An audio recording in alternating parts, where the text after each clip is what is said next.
propose sans plus attendre d'ouvrir la première session du colloque autour de la coproduction de la connaissance. Comment les citoyens, les habitants, les territoires, les chercheurs s'associent pour coproduire de la connaissance. J'appelle donc l'ensemble des intervenants de la première table ronde à me rejoindre sur la scène. Et en premier lieu, évidemment, la modératrice, Mireille Perronnet, qui est docteure en pharmacie. Après avoir réalisé une thèse en neurosciences, elle a écrit plusieurs ouvrages, parmi lesquels Prévenir Alzheimer, et elle est désormais pigiste pour la presse médicale et pharmaceutique, par exemple le quotidien du pharmacien, le quotidien du médecin, je crois, pour lesquels elle propose des sujets de santé-environnement, de transition écologique du système de santé, de développement durable. Elle s'est associée à l'organisation du colloque et sans elle, très clairement, le programme n'aurait pas été aussi riche. Donc merci beaucoup. Et puis, bonne première session. Alors, merci beaucoup Célia, merci beaucoup de toutes ces belles introductions. Le fil rouge de cette première table ronde, c'est le mot co-construction. Et nous allons tenter de répondre à différentes questions que ce mot génère. Alors, la première question, ça sera comment traduire une demande émanant de la société en langage de recherche ? Et si l'on continue sur ce mot langage, c'est comment trouver un langage commun entre chercheurs et citoyens, ou les habitants, ou encore les usagers. Et enfin, quelles vont être les méthodes ? Tout à l'heure, professeur André Sellos parlait de méthodes. Quelles vont être les méthodes pour ces collaborations entre acteurs des territoires et équipes de recherche ? Alors, côté chercheurs, ça va être apprendre à travailler avec les collectivités, les associations. Et puis, côté territoire, ça va être mobiliser des acteurs et sur le long terme. Alors, comment cette table ronde va fonctionner ? Dans un premier temps, ça sera le temps des exemples avec différents duos souvent territoire-chercheur. Alors le premier duo nous vient du sud de la France, sur le front industriel de Fos-sur-Mer, proche de Marseille, avec vous Johanna Lys et vous Philippe Chamaret. Le deuxième duo vient du territoire de Val-de-Marne, avec vous Rima Hachi et Natalia Castro-Alpadro. Et le troisième duo vient de Paris même, au niveau de la porte de la Chapelle, avec vous Hélène Charrer et Sylvie Léden. Voilà. Une deuxième partie, ce sera un petit peu pour récapituler tout ce qui s'est dit, tous les fruits de ces co-constructions. Et puis une troisième partie, évidemment, ça sera les questions de la salle, les questions qui ne manqueront pas d'être nombreuses. Alors, allons-y pour les illustrations, les exemples. Donc, le premier cas d'étude, c'est la science et les citoyens se rencontrent pour produire des connaissances dans un contexte de grande incertitude, à savoir le contexte industriel rencontré de la zone industrielle de l'étang de Berre à Fos-sur-Mer. Donc, je vous présente Johanna Lys, si vous peut-être allez au pupitre, je ne sais pas comment. Ouais. Ah, c'est vous, Philippe, qui... Ah, voilà. Les petits. Alors, je vous présente donc Philippe Chamaret. Vous êtes directeur de l'Institut éco-citoyen pour la connaissance des pollutions, implanté au cœur même de la zone industrialo-portuaire de Fos, et ça depuis 2010. Et vous êtes un pionnier. En effet, vous avez été le premier institut éco-citoyen à s'être formé en France. Depuis lors, d'autres se sont formés, par exemple à Sainte-Pazanne, près de Nantes, et puis dans la vallée de l'Arve, donc près de Saint-Gervais, même Chamonix, dans les Alpes. Et donc, Johanna, vous êtes socio-anthropologue, chercheur du laboratoire de sciences sociales appliquées, le LASA, chercheuse correspondante au centre Norbert Elias. Et donc, vous avez mis en œuvre la méthodologie EPSEAL. Donc ça, ce sont les initiales de études participatives en sciences environnement ancrées localement, EPSEAL. Et alors, tous les deux, vous avez procédé d'une manière assez originale en travaillant avec 2 communes de la zone industrielle, à savoir Fos et Port-Saint-Louis, et puis une autre commune à l'extérieur, 30 km dans les terres, Saint-Martin-de-Crau. Alors évidemment, vous l'avez compris, cet exemple n'est pas des études franciliennes, mais bien entendu, ce projet fait sens pour le territoire francilien, marqué par de nombreuses pollutions industrielles. Lorsqu'on a préparé cette table ronde, vous avez parlé, Philippe, d'avoir été sollicité par des citoyens de Montreuil et de Romainville. Donc c'est à vous pour 10 minutes. Alors c'est assez challengeant, mais on va y arriver.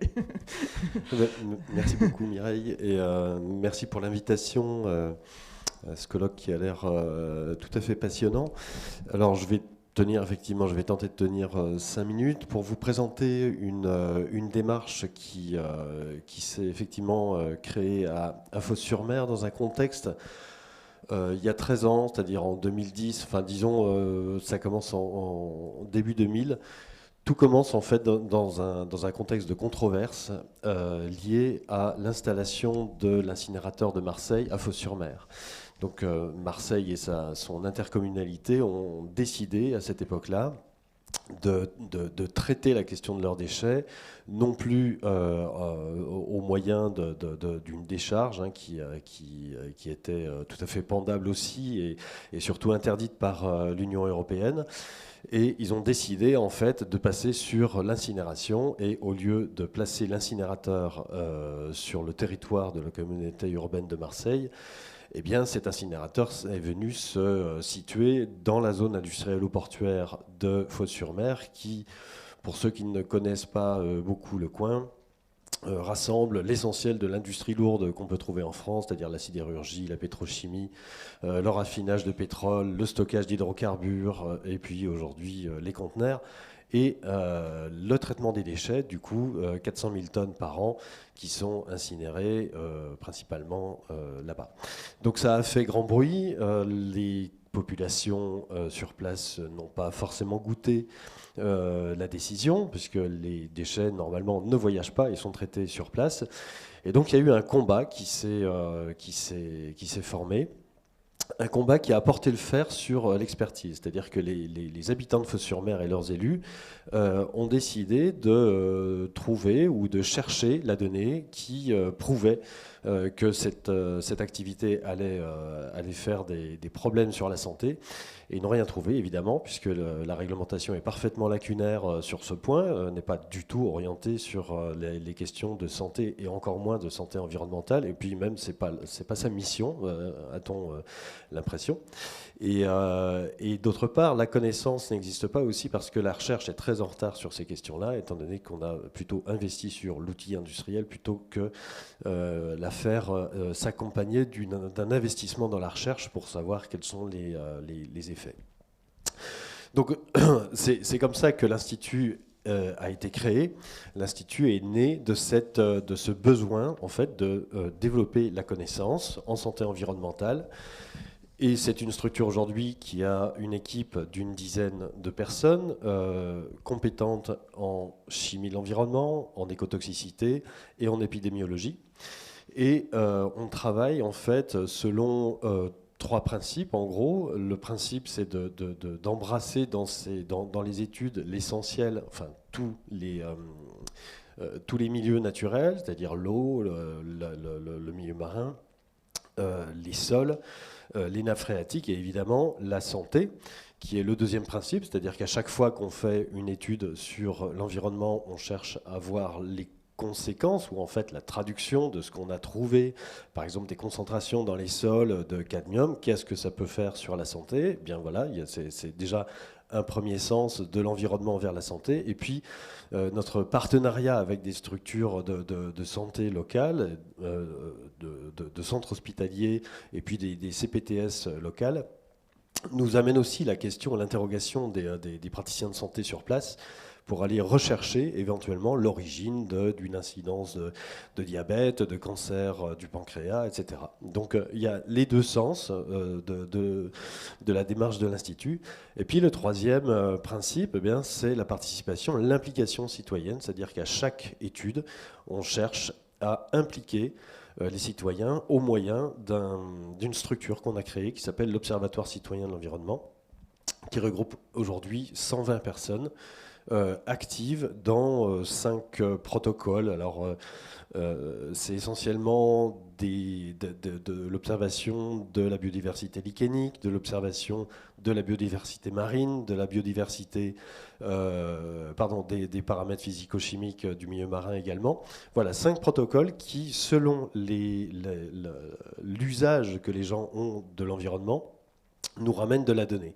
Mais ça ne nous ramène pas que de la donnée, en fait. Ce qui est très intéressant pour nous dans la relation qu'on a avec les volontaires, c'est surtout que ça nous amène des questions, ça nous amène des interrogations, des craintes, qui sont en fait le carburant de l'Institut. Parce qu'à chaque fois, à chaque question nécessite une réponse, et quand il n'y a pas de réponse, ça nécessite normalement une étude.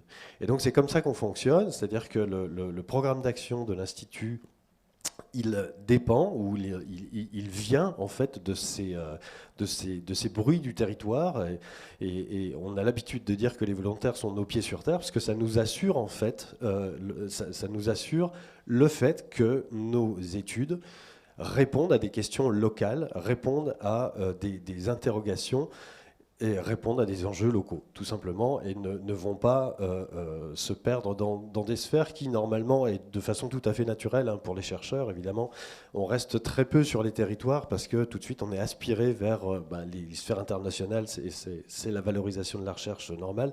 Donc il faut quelque chose qui nous retienne sur place et qui retienne les chercheurs sur place, et c'est ce moyen-là. Donc voilà, on a une dualité entre une approche académique avec une équipe relativement classique, un partenariat de laboratoires de recherche essentiellement situé à Aix-Marseille Université, et puis cet observatoire citoyen de l'environnement qui fait l'interface avec les habitants de ce territoire pour pouvoir non seulement nous ramener de la donnée, mais aussi faire de la sensibilisation et puis de l'identification des grandes questions qui se posent. Voilà, je ne sais pas si... Merci beaucoup. Et donc je passe la parole à Johanna, avec qui on a travaillé beaucoup et qui... Voilà. C'est comme ça qu'on... T'as oublié il a oublié ses diapos. Bon. C'était très bien quand même. Bonjour, merci beaucoup de votre invitation. Je voulais vous remercier, pas seulement pour être très poli, mais pour vous dire à quel point pour nous, les scientifiques, en tout cas de ma posture de scientifique, c'est important d'intervenir dans des colloques où il y a des professionnels, des militants, des associations, parce que ça me nourrit aussi scientifiquement, et je vais vous expliquer pourquoi.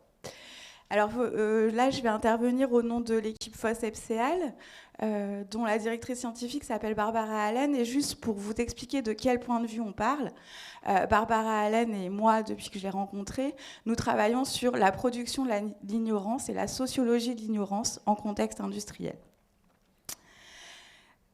Pour vous dire aussi que d'un point de vue de posture scientifique, c'est important de la clarifier, comme l'a fait Philippe à l'instant sur l'Institut éco-citoyen. Nous sommes dans cette équipe les parties prenantes d'une posture où la science participerait à une justice épistémique, ou ce qu'on dirait en anglais une knowledge justice, c'est-à-dire que le savoir participe de la démocratie et parfois des luttes. Pour reprendre donc mon petit propos introductif, vous dire que les demandes sociales des citoyens sont parfois invisibles et incolores, mais c'est aux chercheurs de les détecter. Et je citerai en introduction Robert Castel qui nous disait « La demande sociale n'est pas seulement exprimée par les groupes dominants, elle est aussi tapie dans les souffrances de ceux qui pâtissent sans avoir les moyens de comprendre pourquoi ça cloche. Il faut savoir lire à travers les révoltes sans parole et le désarroi de ceux qui sont condamnés à vivre comme un destin ce qui leur arrive, alors qu'il y a bien à cela quelques raisons, dont la sociologie, où on pourrait rajouter la science, a quelque chose à dire. » Voilà, donc vous avez compris ma posture. Pour vous dire donc que l'étude FOSS-FCAL que je vais rapidement expliquer, elle s'est déroulée donc dans le contexte industriel de la zone de l'étang de Berre. Comme on vous l'a dit ce matin, la science c'est incertain de par nature, mais c'est d'autant plus incertain qu'on travaille en contexte industriel. Pourquoi ? Parce que sur le plan historique, ces zones, elles sont récentes, on a moins de 2 siècles de recul, que la connaissance scientifique des effets sur les polluants, sur la santé à long terme, voire à court terme, est très peu connue, voire très peu investiguée, et qu'on connaît très peu les combinaisons et les articulations des polluants entre eux. Donc certains, ils parlent d'ignorance toxique, d'autres vont parler d'expérimentation humaine pour définir les zones industrielles, et nous, on va parler aussi de laboratoire humain au sein de l'équipe. Sur ces territoires, du coup, les populations, elles ont affaire à une accumulation de vulnérabilité sur le temps long, avec notamment aussi la transmission de certains produits toxiques au cours des générations via les cancérigènes, mutagènes, reprotoxiques. Donc, dans ce contexte, il y a une évidente nécessité à faire discuter des méthodologies différentes, puisqu'on est vraiment dans ce contexte d'incertitude scientifique. C'est pourquoi, dans FOSS-FCAL, on a travaillé avec les sciences sociales, les savoirs des habitants et des travailleurs, notamment sur les process industriels, les expériences des corps, de la maladie, de la pollution et des évolutions de l'environnement, et qu'on a mené une approche participative. On a travaillé aussi en interdisciplinarité, puisqu'on a travaillé avec des épidémiologistes. L'objectif de l'étude, et c'était la demande des habitants, je n'ai pas le temps de revenir, mais en gros, ils voulaient savoir, est-ce qu'on est plus malade à Fos qu'ailleurs ? C'était ça leur demande. Donc c'était de décrire l'état de santé général, d'apporter des éléments de contexte scientifique et des connaissances scientifiques sur le territoire, de décrire les expositions perçues par la population et de comprendre les données sanitaires à l'aune du contexte local. Sans le contexte local, on ne peut pas comprendre les données sanitaires et les données épidémiologiques. Donc la démarche participative avec les experts locaux, elle s'est déroulée de la manière suivante. Donc les experts, ils ne sont pas représentés que par les scientifiques. Les experts, ils sont représentés par les habitants, qui sont experts de leur corps, de la maladie et de l'environnement, de leur trajectoire familiale et du territoire. Ils sont représentés aussi par les travailleurs de la zone industrielle, qui sont des experts des process industriels, des expositions, du déploiement de certaines pathologies en fonction des normes de travail, mais aussi de tout ce qu'on ne sait pas dans la manière dont se déroulent les expositions aux polluants, voire les dérogations à la règle par les industriels. Et ça, ce sont des données importantes à saisir pour comprendre les expositions. Les experts, ils adressent donc des questions à la recherche. Nous, ils nous ont demandé est-ce qu'on est plus malade qu'ailleurs, par exemple, et ils nous ont adressé bien d'autres questions après. Ils soumettent, comme l'a dit Philippe, de nouvelles questions de recherche à la recherche, et ils peuvent interpréter, et c'est ce que nous avons fait, analyser les résultats et formuler des hypothèses scientifiques. Alors, comment nous avons fait ? L'étude, elle a duré à peu près 7 ou 8 ans. On a commencé en 2015, on a terminé en 2022. Dans tout ce temps, on a organisé environ 64 ateliers, plus 11 réunions publiques, dans lesquelles on a soumis nos données épidémiologiques aux habitants et aux travailleurs et à tout l'ensemble des gens qui voulaient participer à ces ateliers, et on leur a demandé de les analyser. On leur a demandé aussi quel croisement épidémiologique ils voulaient faire, par exemple entre genre et cancer, entre maladies auto-immunes et exposition à certains polluants, etc. Donc, on leur a demandé de nous aider à construire et à analyser les données épidémiologiques qu'on avait. On vous a fait un petit schéma. Donc, vous voyez, vous avez les savoirs vernaculaires et les experts locaux en haut qui vont dialoguer avec les savoirs de la recherche scientifique, qui vont eux-mêmes dialoguer avec les savoirs de la médecine, et tous ces savoirs vont dialoguer entre eux. Et nous, on est au milieu, là, ce carré, et c'est ça ce que Barbara appelle la Strong Participatory Science. C'est en fait, dans cet espace d'études, on a un échange de différents savoirs qui permettent de produire de nouvelles connaissances scientifiques citoyennes et des nouvelles hypothèses et pistes de recherche. Je vous ai mis les données épidémiologiques, mais je n'ai pas le temps de les déplier ici. On pourra y revenir si vous le souhaitez. Juste pour que vous sachiez, on a travaillé sur les problèmes respiratoires, l'asthme, les diabètes, les maladies endocriniennes, les maladies auto-immunes et évidemment les cancers. On a travaillé aussi sur les symptômes. C'est important puisque c'est ce qu'on appelle en anthropologie une forme d'expérience de la maladie qui n'est pas nommée par la médecine, qui n'a pas de nom, mais pourtant qui impacte les corps et qui parfois est précurseur d'autres pathologies. Donc on avait travaillé là-dessus. Donc, juste pour vous donner quelques exemples de ce que ça nous a permis en termes de production de connaissances scientifiques. Par exemple, au départ de l'étude, c'est les habitants qui nous ont demandé de mettre en place un zonage. Pourquoi ? Parce qu'ils avaient remarqué que dans certains quartiers, on était plus malade qu'ailleurs. Et effectivement, les données, et sur le plan qualitatif et sur le plan quantitatif, ont confirmé ces hypothèses. Et à la suite de ces données-là, on a mené des ateliers pour comprendre ces surévaluations, même si elles n'étaient pas statistiquement hyper significatives d'un point de vue épidémiologique, elles permettaient de nous donner des signaux, ce qu'on appelle des signaux faibles, mais qui venaient corroborer des hypothèses habitantes qui, en fait, se sont avérées véridiques. Sur la question des symptômes, le travail ethnographique, il a permis, et le travail avec les habitants, il a permis de montrer que qu'on vive à Saint-Martin-de-Crau ou à Fos-sur-Mer, même si on a des irritations des yeux ou des symptômes nez-gorge, l'intensité n'est pas du tout la même. Donc l'expérience symptomatologique n'est pas la même. Donc vous voyez, on a des données statistiques et après, quand on va au cœur de l'intensité des choses, c'est différent. On avait des questions parce qu'on avait des cancers beaucoup plus féminins que masculins, donc ça nous paraissait... Enfin, ça a beaucoup paru étrange aux habitants, et ils avaient raison, puisqu'ils nous ont permis de nous montrer que dans notre corpus de données, on passait à côté de tout un tas de cancers qui sont des cancers à très mauvais pronostic vital, puisque nous, quand on faisait l'étude, on a fait du porte-à-porte. On a tapé à toutes les 5 portes de toutes les rues des 2 villes, enfin des 3 villes. Sauf que les gens qui sont très malades, qui ont un cancer du pancréas, un mésothéliome, ils meurent très vite. Donc en fait, quand vous tapez à la porte, ils ne vont pas vous répondre. Et donc on a pu, grâce à eux, noter toutes les limites de notre méthodologie. Et c'est comme ça qu'on a compris qu'on avait une surreprésentation des cancers féminins. Ce qui a été corroboré par des éléments de données scientifiques épidémiologiques, notamment sur les taux de surmortalité par cancer du poumon à Port-Saint-Louis. Ensuite, ça nous a permis d'avoir des signaux faibles. Alors, c'est des signaux qui, sur le plan épidémiologique, ne sont pas statistiquement représentatifs, mais qui permettent de penser la santé environnementale et d'avoir des éléments pour le futur. Et par exemple, le diabète de type 1 nous avait été évoqué par les habitants, et effectivement, on l'a retrouvé dans nos données quantitatives. Autre thème, la maladie de Charcot, où on avait plusieurs cas, et c'était effectivement une interrogation. Et enfin, il y a des interrogations aujourd'hui, on n'a pas encore les réponses, mais sur une prévalence des maladies auto-immunes chez les hommes dans la zone industrielle, alors que normalement, classiquement, les maladies auto-immunes sont plutôt féminines. J'en termine là. L'interdisciplinarité, donc, elle permet de la complémentarité et la discussion des disciplines entre elles.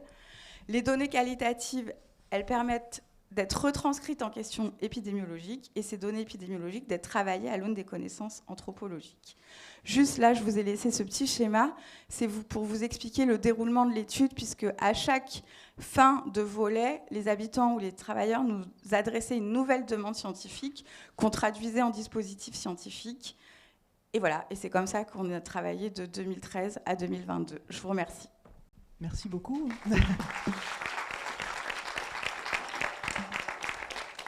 J'osais pas trop vous arrêter, c'était passionnant. Alors maintenant, le deuxième duo. Alors, c'est un autre cas de figure. Cette fois-ci, c'est un département, celui du Val-de-Marne, qui avait besoin de nouvelles connaissances pour répondre à une question assez spécifique, à savoir comment adapter le territoire à la perte d'autonomie, au vieillissement, et sur aussi une population assez spécifique, puisque ce sont des habitants d'un quartier prioritaire d'une ville. Et pour cela, le département est allé frapper à la porte de l'université, à savoir l'UPEC, l'université Paris-Est Créteil, qui a lancé en 2020 le programme de recherche en santé urbaine qui s'appelle e-City, programme dont l'objectif est d'étudier les enjeux sociaux, environnementaux de santé dans l'Est et le Sud francilien. Donc, je vous présente Natalia Castro Alvarado, qui est chef de projet de démocratie participative dans le département du Val-de-Marne et qui va donc témoigner de l'intérêt d'une collectivité pour les chercheurs du programme eCity. Ah, merci, c'est gentil. Et Rima Hachi, donc de l'université Paris-Est Créteil, qui est chef des projets eCity, qui participe à l'ouverture de l'université au territoire et à l'intégration du territoire dans l'université, et qui au final pour accompagner l'action publique. Oh, d'accord. Je parle plus fort, d'accord. Donc, c'est à vous pour nous décrire comment collectivités et chercheurs se nourrissent l'un l'autre sur le modèle des boutiques des sciences lancées aux Pays-Bas dans les années 1970. Merci pour cette présentation. Moi, je suis Natalia. Je vais d'abord vous parler du contexte de la naissance de ce projet. Merci. Donc, à l'occasion de l'élaboration du schéma départemental pour l'autonomie, qui est donc la feuille de route de mise en œuvre des politiques publiques d'autonomie du département, il a été, disons, réitéré que la transition démographique de vieillissement de la population se renforçait. Aussi, il a été identifié que durant la dernière décennie, c'est le département du Val-de-Marne, parmi tous les départements de la Petite Couronne, qui a connu une croissance de sa population de plus de 60 ans. C'est le département où cette tendance a été la plus forte. Et en parallèle, l'Observatoire d'habitat des quartiers, l'Observatoire des quartiers d'habitat social. Merci. A aussi identifié que cette tendance de vieillissement de la population était plus importante dans les quartiers donc prioritaires de la politique de la ville. Donc, de là, en tant que collectivité territoriale, il y a deux enjeux fondamentaux qui en découlent. Le premier, c'est que les politiques publiques des quartiers prioritaires sont souvent destinées plutôt aux populations jeunes, parce qu'on a toujours la représentation de ces quartiers comme des quartiers jeunes. Et donc, pour l'action publique, aujourd'hui, vu que la tendance est que la population tend à vieillir, on se pose la question de comment on va pouvoir répondre aux besoins des populations, des personnes âgées et en perte d'autonomie. Et le deuxième enjeu, c'est plutôt, disons, c'est pour les personnes âgées et leur vécu dans ces quartiers, puisque ces personnes, non seulement elles ont des caractéristiques sociales, disons, vu qu'elles vivent dans des quartiers populaires, forcément elles ont un profil socio-économique, disons, défavorisé, mais en plus, elles habitent dans un milieu où l'accès aux droits et l'accès aux services peut être aussi un peu plus difficile. Donc, pourquoi on a... Donc, nous, on s'est intéressé à un quartier qui s'appelle la Griselle-la-Hêtraie. Donc, c'est un quartier qui est à la lisière de deux communes du département, qui sont Boissy-Saint-Léger et Limay-Brévannes. Donc, donc, ce quartier qui a autour de 4700 habitants fait partie des 20 quartiers les plus précaires du Val-de-Marne. Et la raison pour laquelle on l'a choisi, c'est qu'il est estimé que dans ce quartier, le nombre des personnes de 75 ans devrait être multiplié par 3,76 dans les 10 et 15 années à venir.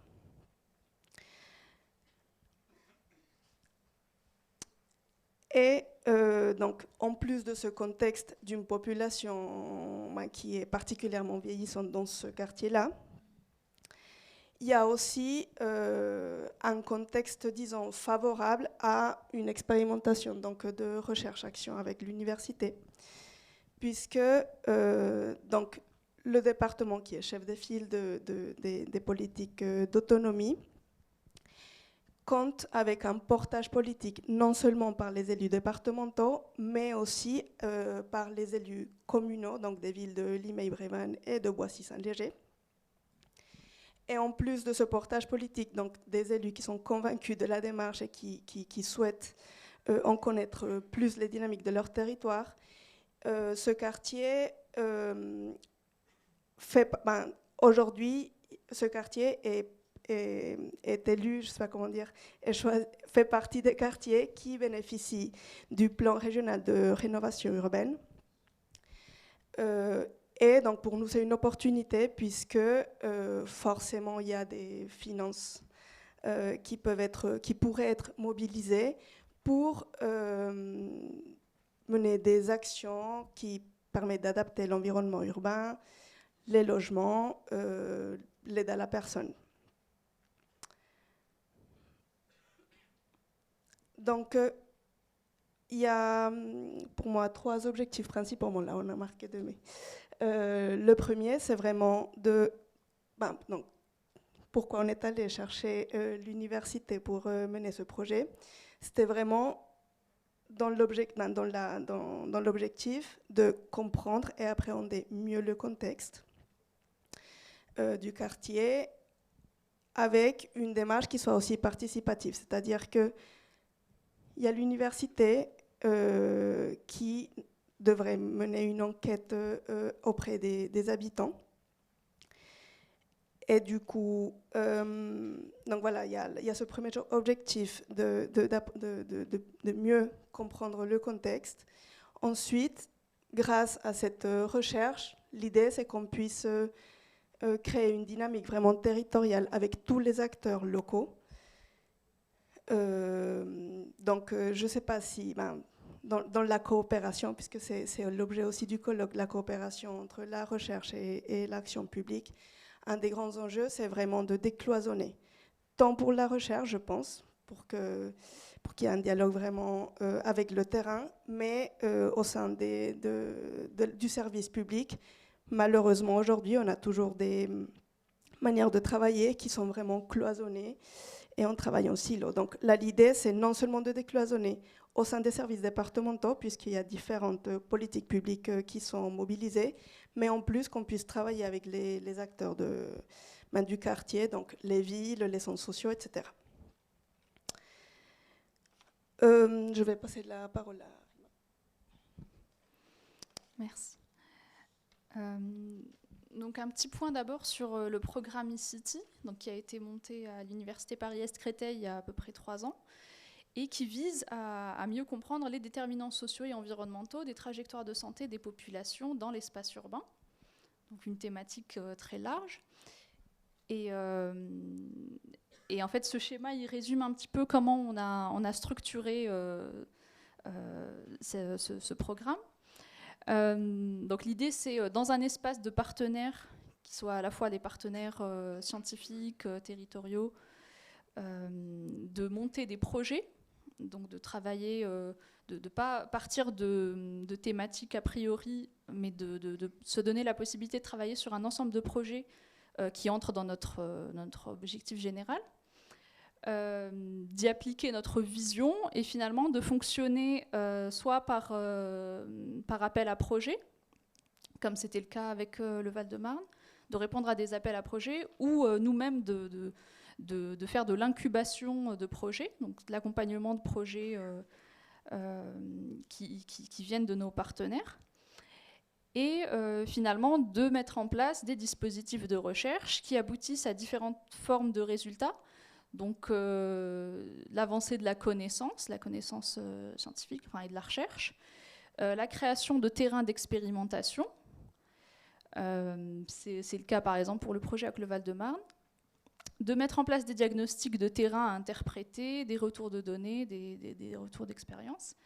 Et ce qui est très important pour nous aussi, c'est l'empowerment.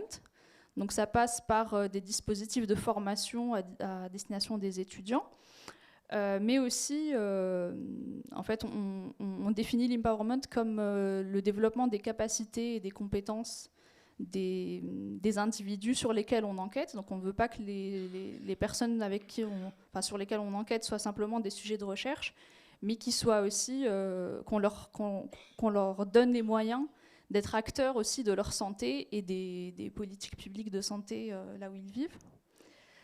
Donc concrètement, on fonctionne sur le modèle. On avait eu l'idée en parallèle, mais voilà, on s'est rendu compte qu'on fonctionnait beaucoup comme justement les science shops, les boutiques de sciences. C'est-à-dire la cellule e-City fonctionne un peu comme un intermédiaire entre des acteurs du territoire. Là, en l'occurrence, c'est l'équipe projet du Val-de-Marne, donc plusieurs personnes des directions départementales, des acteurs locaux, et donc d'une part voilà, des acteurs plutôt territoriaux qui formulent la demande, qui formulent des commandes, donc qui ont des besoins et qui font face à des problèmes ou voilà, des enjeux sur leur territoire. Et donc on fait le lien entre ça et la communauté académique. Donc d'une part les scientifiques de l'université, et les étudiants. On a à cœur d'inclure à chaque fois les étudiants dans nos projets.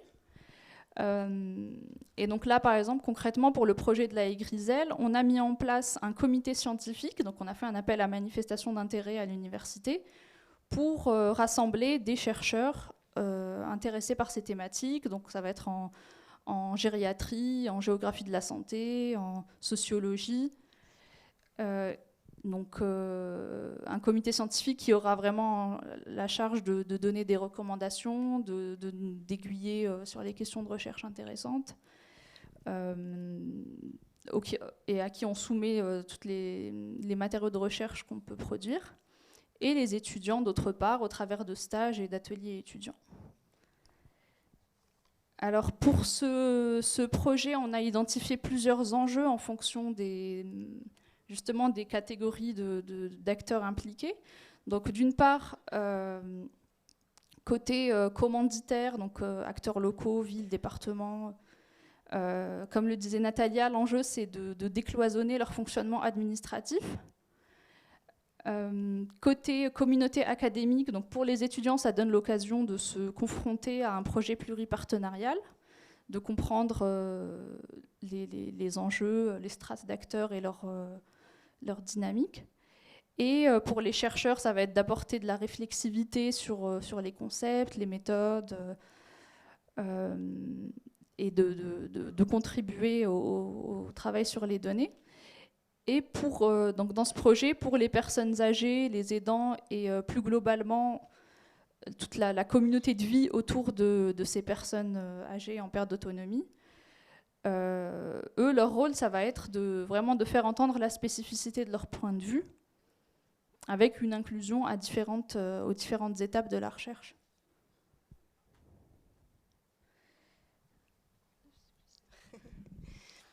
Donc, dans cette collaboration, il y a plusieurs défis à relever. Donc, le premier, c'est de réussir à traduire les préoccupations des acteurs de terrain et des citoyens, d'accompagner le processus d'élaboration de connaissances et de préconisations grâce à l'approche micro-locale pour aboutir à l'analyse des phénomènes à une plus grande échelle.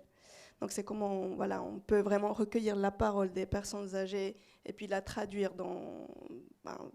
par une analyse bien plus globale.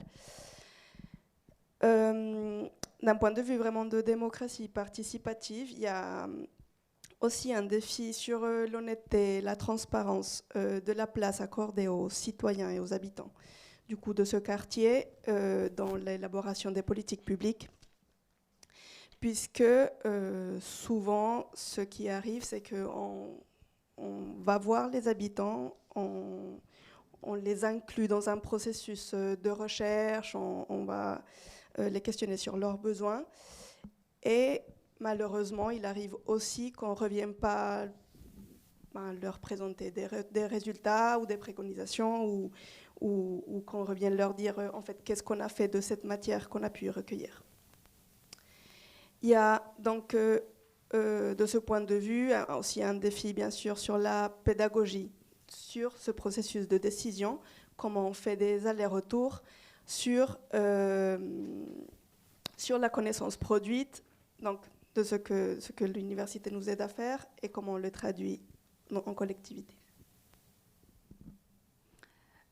Donc, par ailleurs, c'est une expérience d'1 an, donc le timing est assez court, et pendant laquelle il va falloir justement en tirer profit autant que possible.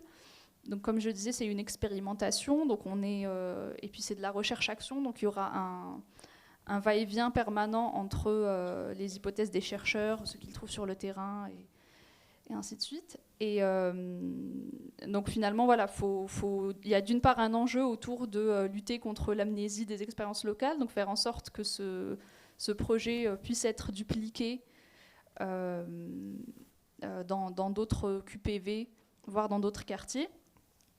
Et puis s'autoriser cette idée de renouvellement, de tâtonnement.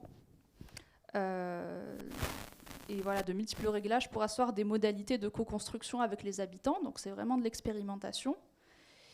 Et voilà, comme je le disais, de permettre, un dernier défi, ça va être de permettre une transférabilité des processus à d'autres quartiers. Voilà, j'en ai parlé. Et la nécessité d'adapter les politiques publiques et l'environnement. Merci. Merci de votre attention.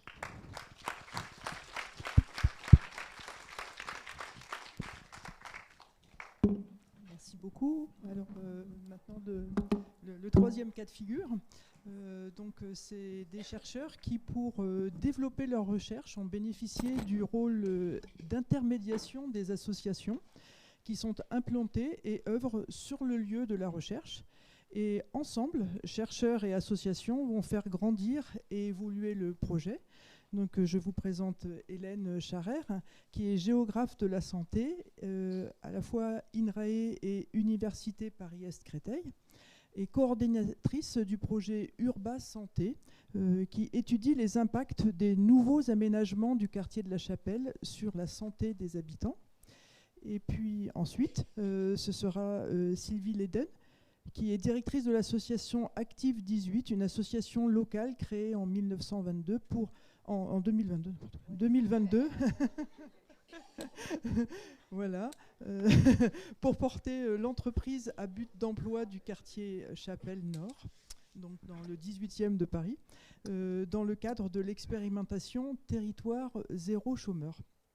Donc, avec vous, voyons comment les associations locales deviennent des acteurs de la recherche en valorisant les savoirs usuels des citoyens.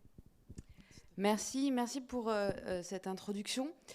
Donc Hélène Scharrer, je suis géographe. La géographie étant une science, je travaille avec d'autres scientifiques. Donc on ne divise pas les sciences sociales et les autres sociales et les autres sciences. Au contraire, on fait de l'interdisciplinarité. Je vais vraiment vous donner un retour d'expérience de ce qu'on a pu faire sur le terrain à travers le projet Urba Santé, dont 3 dimensions. D'une part, la phase de co-construction avec la ville de Paris, la phase de terrain avec Sylvie et l'association, et puis aujourd'hui, comment on restitue nos résultats aux populations. Donc je ne vais pas du tout vous parler du projet Urba Santé, je vais plutôt vous parler de comment on l'a co-construit avec la ville de Paris. Donc ce projet, il est à la porte de la Chapelle, là juste à côté. Ça inclut 10 équipes de recherche, donc de plusieurs sciences, et 3 directions de la ville de Paris. Ça m'a pris 2 ans pour monter le consortium avec la ville de Paris, parce qu'en fait, il y a vraiment la notion de temps est très importante. Ce temps de la construction, il a d'abord fallu qu'on apprenne à se parler dans toutes ces disciplines et toutes ces sciences, et qu'on apprenne à se parler avec une collectivité territoriale, en l'occurrence la ville de Paris, et 3 directions de la ville de Paris. Chaque direction avait l'habitude de parler à des chercheurs, mais n'avait pas l'habitude de se parler entre elles. Donc quand on les a mis autour de la table, ça nous a pris 2 ans. Alors j'aurais pu écrire le projet de recherche, leur envoyer, ils m'ont dit ouais c'est super et participer. En fait on l'a co-construit ensemble. Donc ça c'est le temps, ça prend du temps. Et c'est une volonté au départ, clairement c'est des volontés de gens qui ont dit ok on y va et on co-construit le projet avec vous. Le temps de la recherche, c'est pas le temps de la collectivité. Et ça, c'est vraiment ce qui fait que échanger, discuter, c'est aussi compliqué en fait. C'est possible, mais c'est compliqué. Les temps de les collectivités, clairement, c'est les temps des mandatures. D'accord ? Moi, j'ai un projet de recherche qui va donner des résultats dans 10 ans.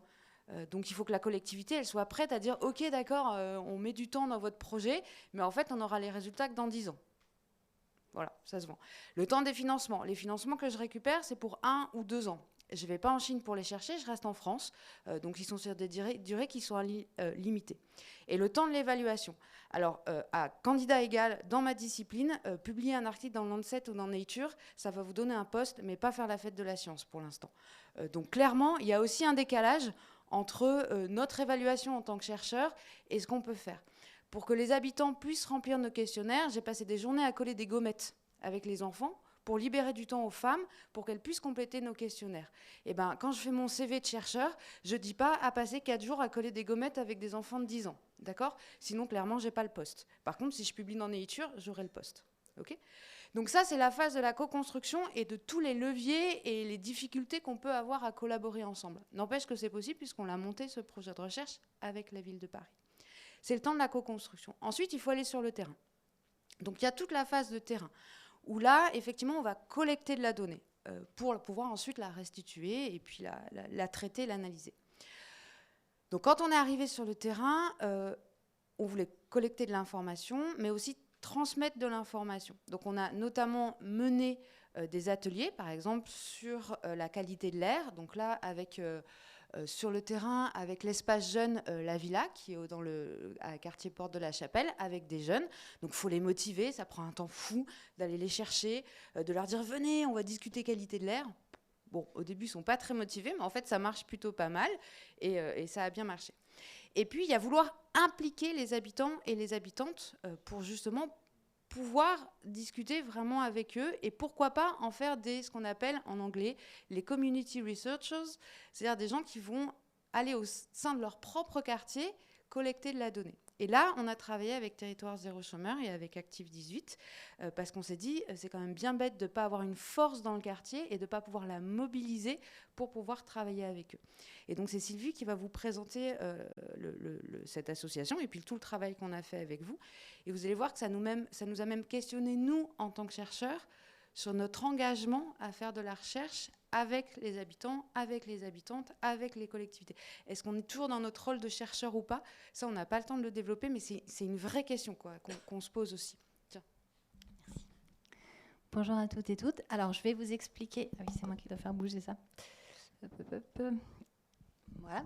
Je vais vous expliquer rapidement comment on s'est trouvé, Urba Santé et Active 18, et en replaçant un petit peu le contexte, qui est un contexte national, qui peut, si l'expérience vous intéresse, être reproduit sans doute là où vous intervenez.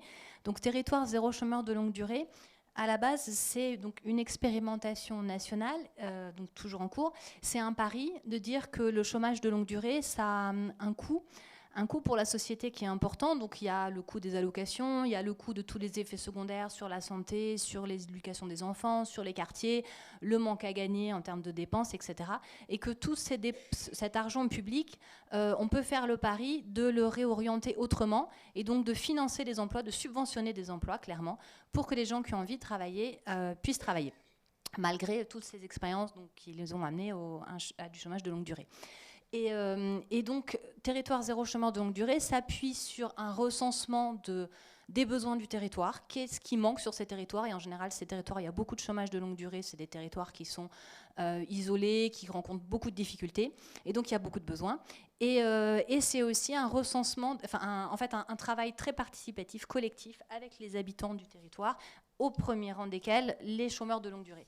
Et donc, cette démarche participative, elle permet de s'appuyer sur les compétences des chômeurs de longue durée, des habitants, sur leurs envies, etc. Et donc de construire des réponses. Donc il y a 2 types de réponses. Il y a d'abord faciliter l'accès à l'emploi, aux emplois existants pour les habitants, donc faire en sorte que les demandeurs d'emploi et les employeurs se parlent, se rencontrent, etc. Donc lever beaucoup de préjugés. Et l'autre voie qui me concerne plus directement, c'est créer des emplois nouveaux. Donc surtout sur ces territoires, il manque beaucoup de choses. Des choses qui, en général, des activités qui ne sont pas très rentables. Et il y a toute cette énergie, toutes ces compétences des demandeurs d'emploi, et on va essayer de faire des choses avec. Donc, nous, on a créé, donc avec l'action d'une douzaine de demandeurs d'emploi qui se sont investis à peu près pendant 2 ans, donc tout en étant demandeurs d'emploi, en faisant des formations, en continuant à chercher leur emploi. Ils se sont investis bénévolement pour leur quartier, en y croyant, en se disant, eh bien, nous, on va identifier ces besoins, on va en parler à nos voisins et on va créer nos propres emplois. Et donc, au bout de 2 ans, en ayant été sélectionnés, etc., dans le cadre de la démarche Territoire zéro chômeur de longue durée, en ayant réfléchi à la forme qu'on voulait donner à notre structure, la structure employeuse, au nom qu'on voulait lui donner, aux activités dont il y avait besoin, etc., on a créé cette association, donc Active 18, qui a démarré effectivement, pas juridiquement, mais effectivement en décembre 2022, avec l'embauche de 11 habitants, donc chômeurs de longue durée. On est aujourd'hui à 25. Et l'objectif étant d'en embaucher 80 d'ici début 2026 à peu près. On a une petite équipe d'encadrement, on est là tout juste 4 pour l'instant. Et on travaille sur des activités très diverses. Donc on a un point d'ancrage que vous voyez là, qu'on veut assez chaleureux, sympathique, qui est ouvert sur le quartier, qui est une friperie, et tout derrière il y a nos bureaux. Donc on récupère des vêtements que nous donnent les habitants, on les revend. Et puis on développe tout un tas d'autres activités, donc sur la base des besoins qui ont été identifiés et des compétences de nos salariés. Donc autour du réemploi, on est en train de créer un atelier de réparation, fabrication, etc., sur tout type de matériaux. Beaucoup donc dans la médiation, ça c'est ce qui va nous concerner plus précisément, notamment énormément tourné vers les personnes âgées. Donc on parlait le projet qui a été présenté juste avant, nous intéresse aussi, donc beaucoup sur le lien social, la lutte contre la prévention de l'isolement, etc., et puis l'accès aux droits. Et pas mal d'activités aussi autour de la restauration, parce que la restauration, c'est un moyen de se faire plaisir facilement, que beaucoup de personnes qui n'ont pas de compétences vendables, entre guillemets, elles ont des compétences de cuisine et que ça marche très bien. Voilà, donc on se déploie sur toutes ces activités-là. Notre territoire, donc il est tout petit, il se trouve que c'est quasiment exactement le même que celui de l'enquête Urba Santé, donc c'était quand même un bon signe. Et donc ce territoire qui fait à peu près 1 km² dans une zone compliquée, donc politique de la ville, Porte de la Chapelle, je pense que vous avez en tête des images qui ne sont pas très valorisantes. Et on essaye, nous, de se déployer vraiment dans tout le quartier sur des activités assez diverses. Donc voilà, les couleurs, ça vous montre juste un petit peu la diversité. Voilà. Et donc, pourquoi ça a bien fonctionné ? On avait effectivement beaucoup de points communs. Donc, le territoire, un timing aussi, puisque le temps que Hélène et ses collègues construisaient le projet, nous, on était en train de monter notre structure. Donc, finalement, nos premières activités, une de nos premières missions, ça a été celle que nous a confiée Urba Santé. On avait une équipe tournée facilement vers la médiation, parce qu'effectivement, avec pas beaucoup de compétences techniques palpables à revendre, mais une vraie capacité de s'intéresser à son territoire, déjà de mobiliser ses voisins, puisque ça faisait 2 ans que nos habitants faisaient ça, une capacité à se poser, à discuter dans tout un tas de langues et dialectes, et ça aussi c'est une vraie facilité pour ouvrir les portes, et c'est les dialectes et les langues du quartier. On a aussi un site, donc que je vous ai montré, un bureau, un espace, un magasin, mais qu'on veut vraiment une clé de notre action, c'est-à-dire on veut que ça devienne petit à petit un repère pour le quartier, une porte d'accès, donc on le rend aussi ouvert, aussi chaleureux que possible. Et donc c'est un espace qu'on met à disposition de nos partenaires, d'Urba Santé, de qui veut, pour faire des entretiens, pour faire des permanences, etc. Et puis par ailleurs, un lieu où on essaye d'attirer beaucoup d'habitants, et donc voilà, tous ces flux se croisent et ça génère pas mal de choses intéressantes. Il y avait aussi, donc Hélène parlait du temps, nous aussi on prend beaucoup de temps, nous les encadrants chez Active 18, on passe notre temps à s'adapter, à observer comment ça fonctionne, comment nos salariés avancent, de quoi ils ont besoin, à apprendre à aller beaucoup moins vite et à être entre guillemets beaucoup moins efficace que ce qu'on fait d'habitude, mais parce que c'est comme ça que finalement on arrive à avancer. Donc voilà, il faut vraiment être patient. Être patient et observer. On a évidemment une vraie connaissance du territoire avec nos habitants, nos salariés qui sont des habitants. Donc d'abord, c'est les premiers qui ont répondu au questionnaire. Et puis après, qui sont allés interroger leurs collègues, qui sont allés interroger leurs voisins. Donc on s'est posé la question d'ailleurs, est-ce que le questionnaire, est-ce qu'il faut aller faire du porte-à-porte exactement là où vous habitez ou ailleurs ? On a commencé par ailleurs et puis finalement, c'était beaucoup plus facile là où ils habitaient. Donc voilà, ça facilite quand même beaucoup les choses pour ouvrir les portes. Donc pas mal de points communs. Et puis voilà, ce qu'on a aimé, l'expérience d'ailleurs n'est pas finie, je pense, mais en tout cas, ce que ça nous a apporté, évidemment, on a beaucoup profité des compétences scientifiques qui s'offraient à nous, donc en termes de construction d'outils, de présentation, de posture, de mise en situation, etc. Toutes ces compétences-là nous ont servi et nous servent encore, puisque parmi les missions qu'on exerce en ce moment, on a par exemple une mission de sensibilisation au tri des déchets sur le même quartier avec du porte-à-porte, avec des informations au pied d'immeuble. Donc on a une équipe qui est quand même assez aguerrie, qui est assez forte de ce qu'elle a déjà réalisé. On a aussi beaucoup aimé la souplesse, nous on est beaucoup dans l'accompagnement de proximité, l'adaptation, etc. C'est ce qu'on a rencontré aussi avec Urba Santé, donc qui était capable de à la fois s'adapter à nos équipes qui tout d'un coup se sentent moins bien, qui sont absentes, qui parfois peuvent être un petit peu paniquées, qui à un moment décident que ça y est, elles n'ont plus besoin d'être accompagnées, elles vont y aller toutes seules. Voilà, il y a une vraie écoute là-dessus, aussi une écoute du quartier, c'est des quartiers compliqués, tout d'un coup il y a quelques cambriolages dans une petite zone et l'équipe a eu la bonne idée de se dire c'est peut-être pas là qu'on va envoyer nos équipes en porte-à-porte au moment où tout le monde est à l'affût et inquiet, donc on va changer de quartier pendant un petit moment. Enfin, je parle de quartier, ça reste un tout petit quartier, mais pour nous c'est quand même des zones qui sont un petit peu différentes. Donc voilà, une vraie adaptation. Des activités, au sein de nos activités, l'enquête Urba Santé a permis de faire beaucoup de mélanges, puisqu'on a par exemple des activités qui sont tournées vers les personnes âgées, donc tout un tas d'ateliers, de séances de rencontres, etc. À ces personnes âgées, on pouvait parler de l'enquête Urba Santé qui les intéressait puisque ça concernait leur quartier. Et inversement, quand des personnes venaient, soit pour des permanences, soit pour remplir les questionnaires directement, c'était l'occasion aussi de se rendre compte qu'elles avaient peut-être besoin de quelque chose ou d'écouter de quoi elles avaient besoin, qui allait nous aider à construire d'autres services pour le quartier. Donc voilà, tout ça marche très bien ensemble. Les rencontres aussi, c'était sympathique parce que finalement les équipes d'Urba Santé, on les rencontre partout. Dès qu'il y a une fête de quartier, une fête pour les enfants, une fête pour l'alimentation, etc., on se croise tout le temps. Donc c'est un partenariat vraiment vivant, qui a du sens. Et puis aussi... j'insiste à la fin sur vraiment la question de plaisir, parce que je pense que les collègues qui sont venus d'Urba Santé pour travailler avec notre équipe, ils étaient contents de faire un petit peu de shopping dans la boutique en passant, et puis les discussions étaient plutôt sympathiques, et inversement notre équipe est toujours ravie de les voir. Donc voilà, je pense que tout le monde s'est fait plaisir, qu'on continue à être content de se croiser, et que ça nous donne peut-être la possibilité de poursuivre. Et puis dernière chose qu'on a aimé, c'est toujours ce nouvel horizon, c'est-à-dire aussi ce qui me fait plaisir en intervenant ce matin, c'est de s'ouvrir à des nouveaux milieux et de mélanger un petit peu les façons de travailler. Je te laisse conclure. Oui. Et du coup, vraiment, je pense qu'il y a eu une montée en compétences de la part des habitants et des habitantes, parce qu'en fait, on les a vraiment recrutés, on les a formés à enquêter dans le quartier. Donc au début, l'équipe allait avec elles, et puis très vite, elles ont dit non, c'est bon, en fait, on n'a plus besoin de vous, quoi. Et puis au début, c'est difficile de faire du porte-à-porte et de se présenter, en fait, ça s'apprend. Et donc, il y a eu vraiment des temps de formation longs avec l'équipe Urba Santé. Et nous, je vous dis, ça a été des questionnements sur cette position en tant que chercheur.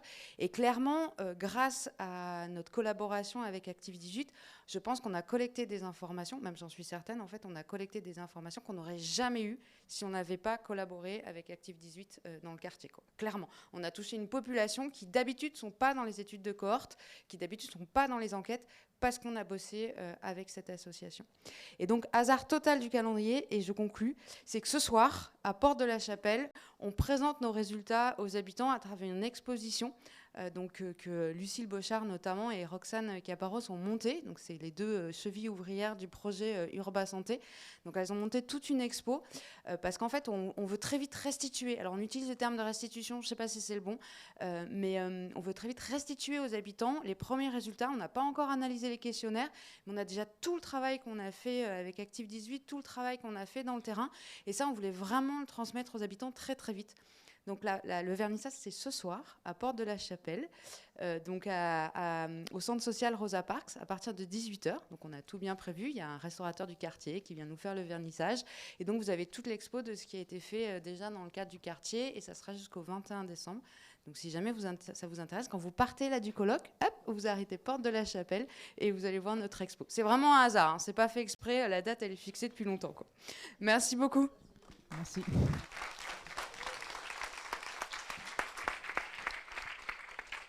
Johanna, si vous voulez. Johanna, alors je vais vous poser quelques quelques petites questions, parce que le plus important, c'est de prendre celle de la salle. Donc, merci beaucoup. Donc, il y a énormément de matière qui est là pour répondre finalement aux questions initiales qu'on avait prévues. Il y a beaucoup de choses qui m'ont interpellé. Par exemple, la notion du langage. Vous en avez souvent parlé. Et je voulais un petit peu vous lancer sur cette question-là. Je trouve que, par exemple, c'est pas évident pour des gens de se confier. C'est peut-être pas évident de se comprendre.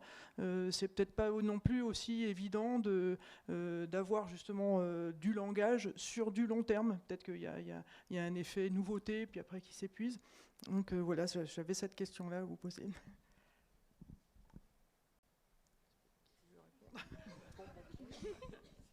Je n'ai pas forcément une réponse, mais ce qui est intéressant, c'est qu'on a eu récemment un premier retour des étudiants qui sont déjà allés sur le terrain là, à Grisel.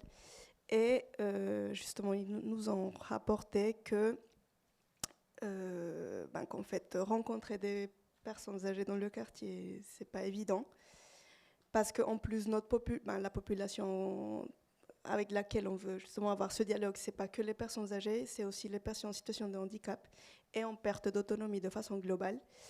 Et les étudiants nous ont dit qu'effectivement, il y a des habitants tout simplement qui ne veulent pas sortir de chez eux, ils ne veulent pas qu'on les voie en fait. Et justement, tout l'intérêt de cette recherche pour nous, ça serait d'avoir cette parole-là, justement, comment justement ces personnes qui restent chez elles, comment elles accèdent ou pas au service public. Voilà, c'est ce que j'ai à dire. Oui, et c'est bon, ouais. Il y a même le langage disciplinaire. Quand on a co-construit là, pendant 2 ans, je disais qu'il fallait apprendre à se parler avec la ville de Paris, mais même entre disciplines, parce qu'en fait, là, autour de la table, il y avait des géographes, des urbanistes, des épidémios, des médecins, des chimistes de l'atmosphère. Donc tout le monde n'utilise pas la même langue, tout le monde ne fait pas la même chose, donc ça prend énormément de temps d'apprendre à se parler. Et puis alors nous, on a un langage de chercheur qui est parfois mais insupportable et qui ne correspond pas du tout non plus à ce que veulent les habitants. Par exemple, là pour l'expo, il y a un gros travail de transformer notre langage de chercheur en langage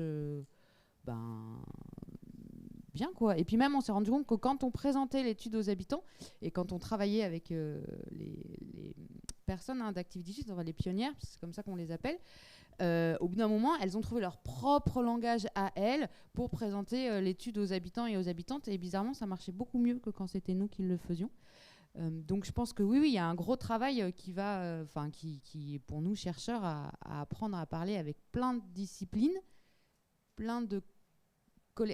avec les collectivités et avec les habitants. Enfin, c'est plein de liens, c'est plein de langages différents, quoi. Et effectivement, je rebondis sur le terme collectivité, c'est que le langage, il doit être aussi partagé avec les décideurs, qu'ils soient politiques, économiques. Et ça, c'est encore un autre niveau de langage, parce que il faut aussi avoir le langage de la traduction de l'action. Et voilà, donc je voulais juste... et des financeurs. Ouais, oui.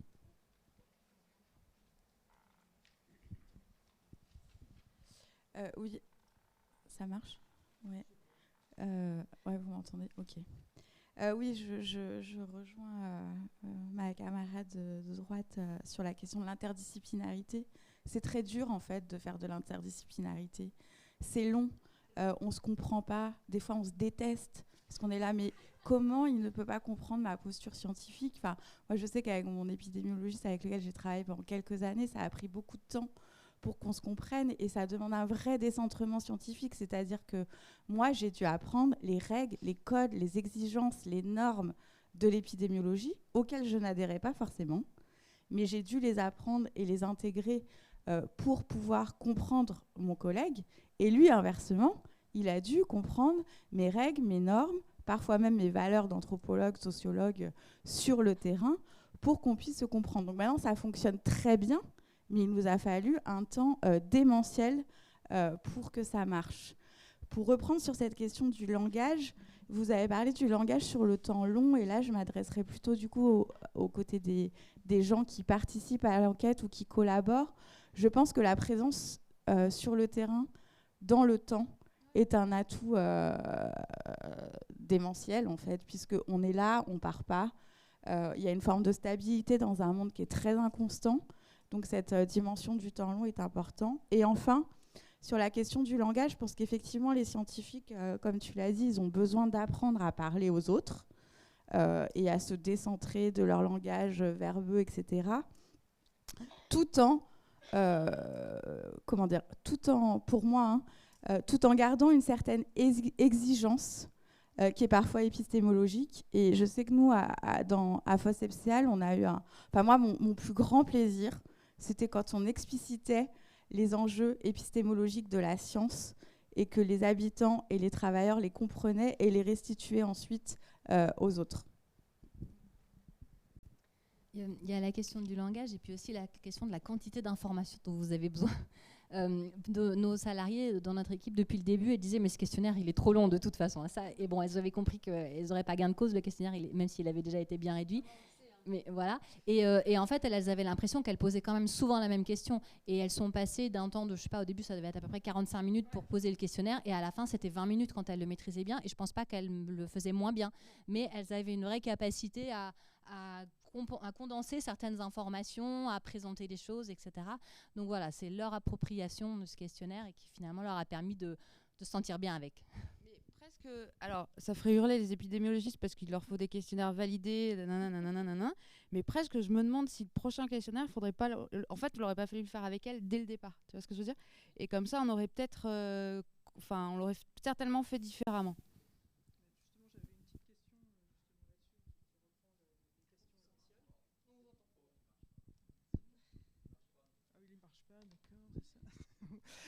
Voilà, justement, on embraye sur la deuxième question, la question des méthodes. Donc, vous parliez de montée en compétences, mais vous parliez aussi des méthodes. Est-ce que vous pouvez parler justement des choses qui peut-être n'existaient pas avant le fait de travailler ensemble et qui existent maintenant et qui vont être des acquis à jamais?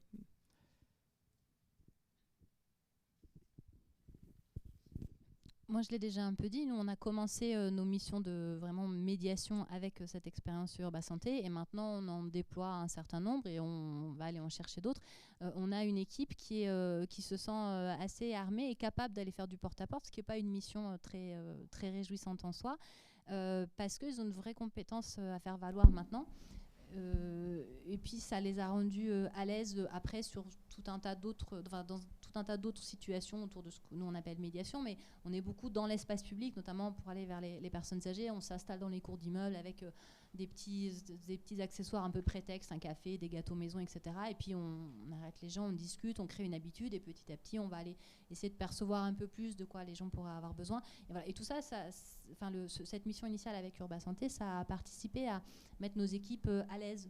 Elles sentaient qu'on leur a donné des outils, qu'elles étaient capables, reconnues, appréciées pour ce savoir-faire.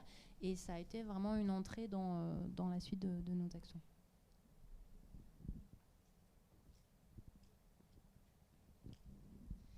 Pour l'expérimentation du Val-de-Marne, comme je disais dans la présentation, il y a plusieurs défis, mais il y a en termes de méthode. Moi, en tout cas, de l'intérieur de la collectivité, je vois un vrai défi déjà en termes de méthode, de décloisonner et de travailler effectivement en transversalité, déjà au sein de l'administration. Et là où justement l'apport des étudiants du travail de terrain de l'UPEC, mais aussi de l'école d'urbanisme, c'est eux du coup un peu qui vont nous amener l'expérience de terrain qui va en plus, déjà nous il faut qu'on apprenne à travailler entre nous, de travailler bien sûr avec les habitants et bon ça commence à peine mais en écoutant aussi l'expérience des autres, on sait que c'est quelque chose qui va prendre du temps. Oui, et puis ce qui va être un vrai défi pour nous et qu'on commence un petit peu à voir quand on parle aux chercheurs, ça va être de pouvoir combiner des matériaux d'enquête qui ont été produits d'une part par des étudiants, donc je ne l'ai pas dit, mais il y aura d'une part des étudiants en urbanisme, d'autre part des étudiants en sociologie, et il y aura aussi notre ingénieur d'études qui travaillera aussi sur le projet, et du coup comment combiner des matériaux qui ont été produits par des sources différentes pour que ça forme un ensemble cohérent, un matériau qui est pas pauvre une fois mis ensemble, et qui permettent voilà, une certaine harmonie. Il y aura un travail d'harmonisation de ces différentes données pour que ce soit exploitable au final. Donc ça sera un vrai défi. Et comme disait Natalia, on est très preneur de tous les retours d'expérience qu'on va entendre aujourd'hui.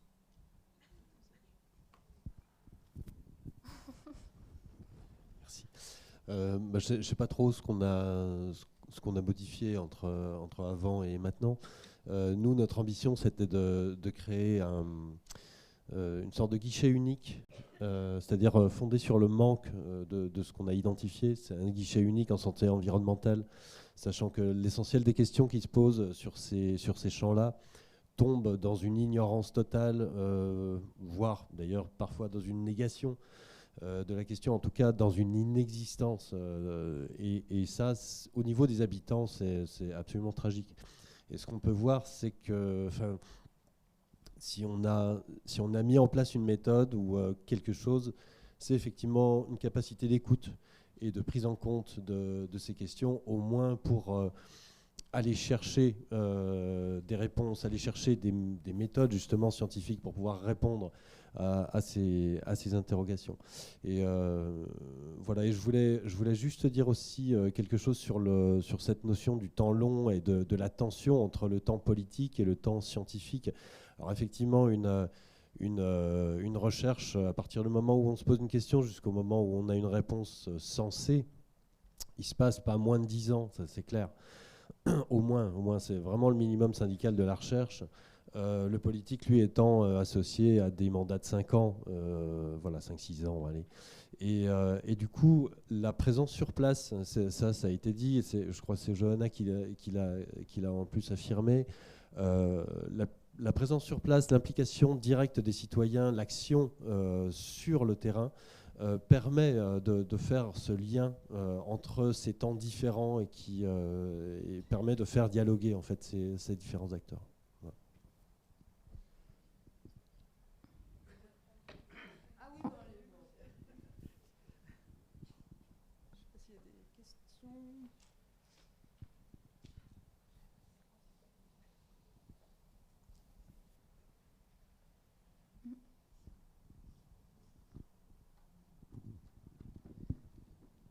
Oui, moi j'avais une question.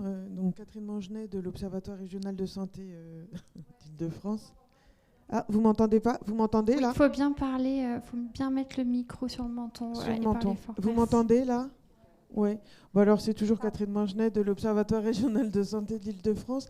Moi, ma question, elle avait trait au temps. En fait, vous avez beaucoup parlé effectivement, plus ou moins d'ailleurs, du temps nécessaire pour la recherche, qui est plus long que le temps des élus, qui évidemment est plus court, et le temps des habitants. Et notamment, c'est surtout dans le cas de Philippe Chamaret, où vous disiez que les questions venaient des habitants, vous essayez d'y répondre, mais vous mettez 10 ans pour y répondre. Eux, ils ont certainement besoin d'avoir des réponses plus tôt. Et comment ils vivent ce temps long, eux aussi?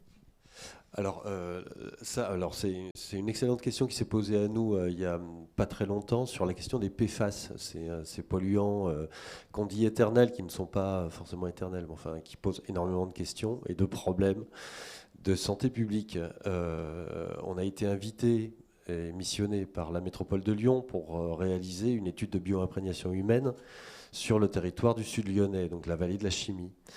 Et donc la mission politique nous engageait sur effectivement une action à 2 ans. C'est-à-dire qu'en 2 ans, il fallait faire une étude de bioimprégnation humaine, l'interpréter et donner des réponses qui soient traduisibles en action politique. Donc c'est complètement impossible. Nous, de notre côté, effectivement, on avait un agenda pile de 10 ans. Donc on a travaillé comme ça avec les services de la métropole pour réduire le temps par 2, puisque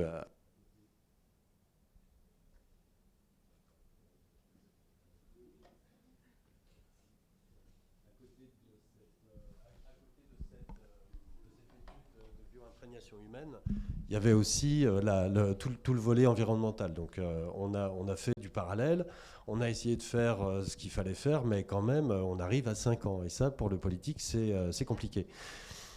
Alors, le moyen qu'on a de réduire, enfin, d'accompagner les citoyens dans cette longue durée, parce que 5 ans, même si c'est la moitié de ce qu'il faut, c'est quand même très long, c'est justement la participation. C'est des ateliers, c'est des rendez-vous réguliers avec les populations de façon à établir un vrai, une sorte de pilotage de certains aspects de la recherche. Là, pour l'instant, on en est et d'ailleurs ça a été évoqué tout de suite, à la rédaction du questionnaire qui va accompagner les prélèvements sanguins.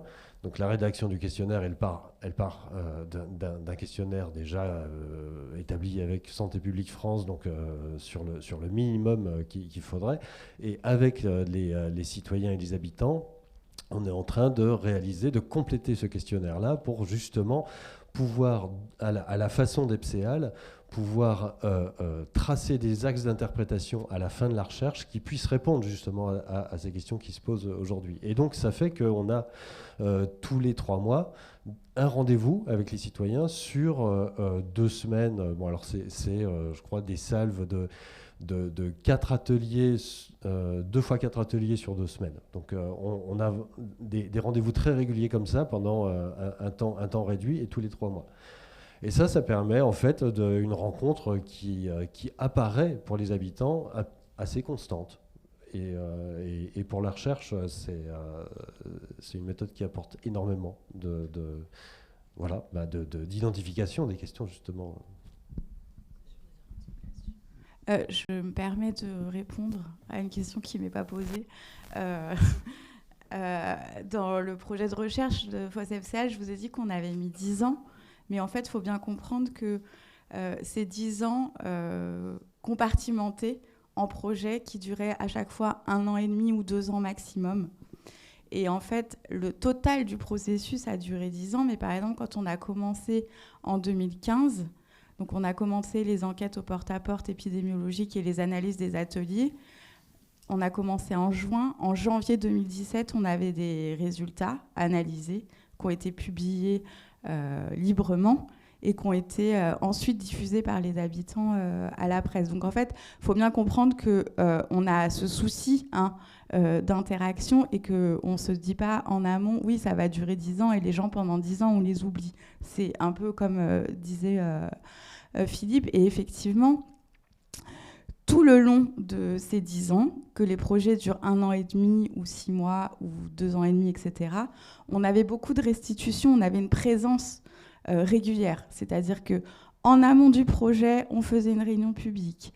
Cette réunion publique était diffusée dans les journaux locaux, les magazines, etc. Donc en fait, tout au long du processus, il y avait cette présence régulière. En fait, on était identifiés. Des fois, on était sur les panneaux lumineux de la mairie où les ateliers étaient affichés, etc. Et ça, effectivement, ça permet aux acteurs locaux, aux habitants, de ne pas se sentir ignorés, dépossédés et de permettre de pallier en fait, à cette exigence du temps long de la recherche. Par contre, ça demande aux chercheurs de devenir un très bon communicant. Parce qu'en fait, moi, on m'a appris à écrire des articles scientifiques. On m'a pas appris à enseigner. On m'a lancé devant un amphi, mais j'ai appris à enseigner. Mais par contre, je ne sais pas restituer. Enfin, tu vois ce que je veux dire ? Et en fait, j'ai découvert qu'il y avait. Enfin, c'est un métier, la communication. Et quand je vais chercher des boîtes de com, c'est hors de prix, c'est pas la peine, quoi. Enfin, ça rentre pas dans les budgets de la recherche.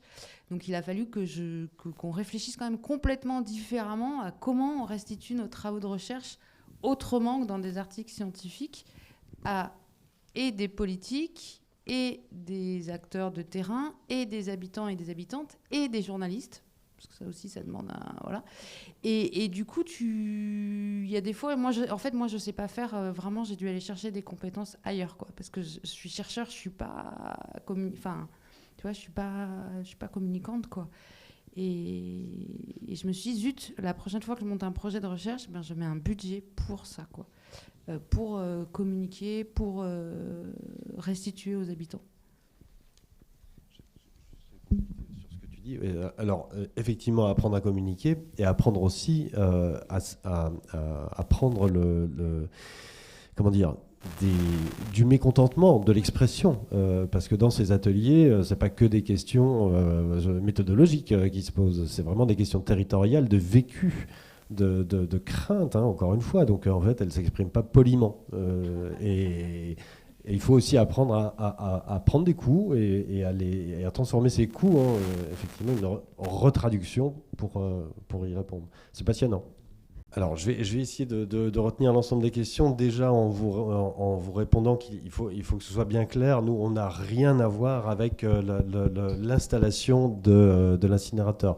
On a été créé dans le contexte de l'installation de l'incinérateur, qui est une affaire complètement administrative, politique et administrative, comment dire, de justification de traiter des déchets à 50 km de là où ils sont produits. Donc en fait, la zone industrielle ou portuaire de Fos-sur-Mer est une entité administrative à part. Et donc, il était possible de faire cette opération, d'installer un incinérateur à 50 km du lieu de production. Mais nous, on a été créé dans ce contexte-là parce que les habitants s'inquiétaient et puis refusaient. Enfin, déjà, nous, on a été appelé l'Institut anti-incinérateur. Avant de s'appeler Institut éco-citoyen pour la connaissance des pollutions, c'était l'Institut anti-incinérateur. Ben oui, c'était un peu le cas quand même, puisque les élus et les citoyens qui nous ont créés étaient anti-incinérateurs. C'était un mouvement pour développer la connaissance contre l'incinérateur. Donc voilà, une fois qu'on a dit ça, une décision pareille, on ne peut pas l'annuler. Un incinérateur, il se met là où il veut, quasiment, puisqu'il y a des enjeux financiers tellement importants que ce n'est pas une étude scientifique qui va venir tout faire tomber par terre. Les permis de construire eux-mêmes sont très difficilement annulables, donc on imagine bien que ces choses-là... Bon. Donc en fait, il s'agissait d'accompagner le montage de l'incinérateur et son fonctionnement en adaptant les dispositifs de suivi environnementaux qui sont généralement, enfin ceux qui sont mis en œuvre dans le cas de l'incinération des déchets ménagers, ne répondent absolument pas aux questions citoyennes. On mesure même l'ammoniac. Or, l'ammoniac est un produit qu'on injecte en fait dans les fumées pour pouvoir les traiter. Donc, c'est pas du tout les paramètres qui sont suivis ne sont pas du tout adaptés aux questions qu'on se pose en matière de santé environnementale. Donc, en fait, il fallait construire autour de l'incinérateur un dispositif de suivi environnemental qui soit adapté à la fois aux questions et à cet incinérateur. Et là, on est passé par de la biosurveillance likénique, on est passé par la mesure des particules ultra fines, de leur analyse chimique, pour pouvoir ensuite tracer les sources et déterminer les premiers éléments de toxicité des émanations. Malheureusement, on ne peut pas aller beaucoup plus loin puisque on n'a pas pu encore rentrer dans l'installation, enfin dans l'incinérateur, pour pouvoir mesurer carrément au sein de l'émissaire et faire des processus de vieillissement, de fumée. Tout ça, c'est une histoire de 13 ans qui se termine en fait par une sorte d'échec, parce que tout ce qu'on a proposé était opérationnellement valable. On pouvait le mettre en œuvre en 6 mois, et à chaque fois, on a trouvé une porte close. Et donc voilà, parce que c'est un opérateur privé et qu'il fait ce qu'il veut là où il est. Oui, bonjour. Je ne sais pas si ma question va être pertinente dans ce cadre-là. Vous m'entendez là ? Oui. Mais je vous écoutais.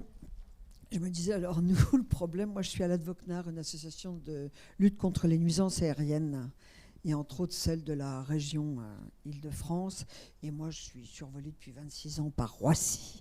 C'est un enfer. Mais en effet, que peuvent les chercheurs, dans notre cadre où il y a eu beaucoup d'études épidémiologiques, dont une publique il y a 3 ans, la santé environnementale est dépendante de cette économie aéronautique mortifère, destructrice, enfin c'est effrayant. Et je me disais, c'est un énorme morceau contre lequel on lutte tous les jours. Moi, je suis allée jusqu'à Bruxelles pour dénoncer des choses. Donc, c'est dénoncer la situation qui n'était pas dénoncée. Et je me dis, qu'est-ce qu'on peut faire? Vous avez des idées, vous? Hein? Vas-y. Non, je comprends vos hésitations. Hein. Non, je pense qu'on a... je vais commencer par dire pas grand-chose. Voilà, pour être très honnête, mais apporter un petit bémol. Je pense que dans ces contextes, en fait, d'enjeux environnementaux qui sont des contextes politiques, en fait, c'est la question du politique. Et nous, la recherche, je pense qu'on peut participer à resituer scientifiquement des questions politiques. Et que dans cette perspective-là, on peut permettre... Alors, il faut avoir beaucoup d'humilité pour avoir... faut vraiment être très humble. Mais en tout cas, je pense qu'on peut permettre de politiser des questions qui ont été travaillées scientifiquement pour induire des rapports de force. Par exemple, quand on a commencé sur le territoire de Fos, il faut quand même le dire, Philippe confirmera, les pouvoirs publics disaient qu'il n'y avait aucun problème de santé-environnement. Moi, j'ai assisté mes premières réunions en préfecture, j'ai halluciné. Mais vraiment, on entendait les directeurs des agences sanitaires nous dire que si les gens étaient malades, c'est bien évidemment parce qu'ils fumaient, ils buvaient beaucoup et ils faisaient des barbecues. Voilà. Mais on est parti de là. Donc, si vous voulez, la recherche, elle a aussi permis... avec cette espèce aussi de convergence scientifique qu'on a eue avec l'Institut éco-citoyen, de politiser cette question scientifique.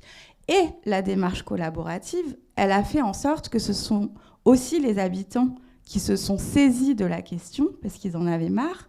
Et pour donner un petit exemple, nous, on a été complètement dépassés à FOSSEPCAL parce qu'on a rendu notre premier rapport, je m'en rappellerai toute ma vie, le 16 janvier 2017 en réunion publique à Fos. Le rapport était sur le site internet, donc en accès libre. Le 17 janvier, on avait toute la presse qui nous appelait. Voilà, on n'avait pas du tout prévu ça, mais il y a eu une manière de se saisir de la part des habitants de cette question scientifique, mais surtout politique. Ben voilà. Non, mais j'allais dire la même chose, mais différemment, en fait. C'est juste que... Enfin, moi, je suis aussi chercheur en nutrition, dans le domaine de la nutrition. Et je travaille dans une équipe j'ai travaillé dans l'équipe qui a développé le Nutri-Score. Donc, c'est aussi un combat contre l'industrie agroalimentaire. Donc, soit on fait rien, soit on porte à connaissance cette science. Et surtout, on porte à la connaissance des citoyens et des citoyennes qui peuvent s'en emparer. Donc, en fait, t'as très bien... Je vais rien dire de plus, c'était parfait. Juste, je ne sais pas si ça va répondre vraiment à la question, mais mon opinion est que aussi dans ces, une responsabilité que les chercheurs peuvent avoir aussi, c'est par rapport à leurs étudiants. C'est-à-dire que moi, comment je vois les choses par rapport à, par exemple, notre expérimentation ou voilà, en général, la collaboration entre l'administration et la recherche, c'est qu'il y a un vrai enjeu de former les professionnels de demain. Moi, je le vois autour de moi dans l'administration, je vois des fois des tendances de pensée des personnes qui sortent de telle ou telle école. Et les chercheurs peuvent aussi politiser, en fait, au sein de leur classe, de donner une vision des choses, une vision d'évolution de la société. Et ces étudiants, c'est soit les chercheurs de demain, mais soit aussi des agents publics, par exemple, qui n'ont pas un pouvoir de décision, mais peuvent aider à la décision. Et pour moi, ça, c'est politique. Voilà. Oui, Je répondrai peut-être pas à la question sur votre problématique, à vous qui est particulière, mais en tout cas, pour ce qui nous concerne, Porte de la Chapelle, on est dans un quartier où les habitants se plaignent depuis des décennies de ce qui leur tombe dessus. En permanence. Et jusque-là, la mairie, pourtant assez impliquée pour essayer de trouver des solutions, se trouvait que dans des impasses. C'est-à-dire que sur ces quartiers, on avait amené le tramway en se disant ça va désenclaver. On avait mis en place un grand espace de glisse qui doit être un des plus grands européens, qui est le seul argument pour faire venir des habitants d'autres quartiers par là, mais c'est resté cloisonné. Il y a quelques sièges de grosses sociétés qui se sont installés à côté aussi. La mairie s'est dit ça va marcher, ça va changer un peu le quartier, et rien. Et pourquoi Territoire Zéro Chômeur de longue durée a été choisi pour s'installer là? Parce que dans le 18e arrondissement, il y avait quand même pas mal de quartiers qui auraient pu y prétendre, parce que la mairie s'est dit on va essayer justement d'apporter une autre solution, quelque chose qu'on n'a pas testé, et puis c'est vraiment les habitants qui vont construire. Et ce qui est intéressant, une des choses intéressantes, je trouve, dans cette expérience et qu'on peut reproduire ailleurs, c'est que vraiment les parties font ensemble. Donc les habitants sont vraiment au cœur de la construction de la réponse. C'est un projet porté par la mairie, la candidature elle est déposée par la mairie, et le projet ne peut pas se faire sans tous les participants, tous les acteurs du territoire, puisque c'est ensemble qu'on identifie les besoins, c'est ensemble qu'on construit les réponses et les emplois qui vont être au sein d'Active 18. Donc voilà, cette façon de construire, enfin de se dire il y a un problème sur un territoire et on construit tous ensemble les réponses. Bon, il faut une certaine bonne volonté quand même de tous les partis, mais c'est assez intéressant pour avancer.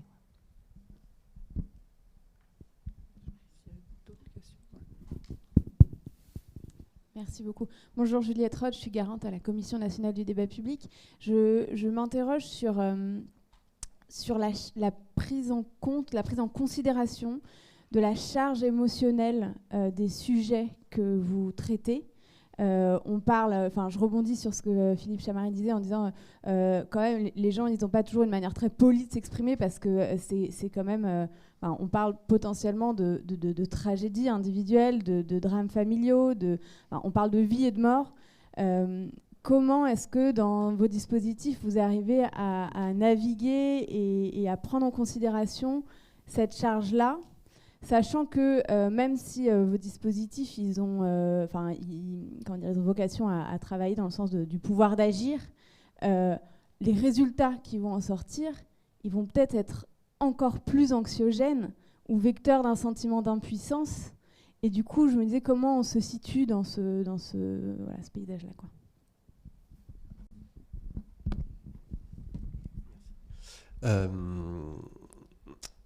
Alors comment Eh bien, il y a plusieurs façons en fait de rencontrer et de prendre en compte les questions et éventuellement la charge émotionnelle.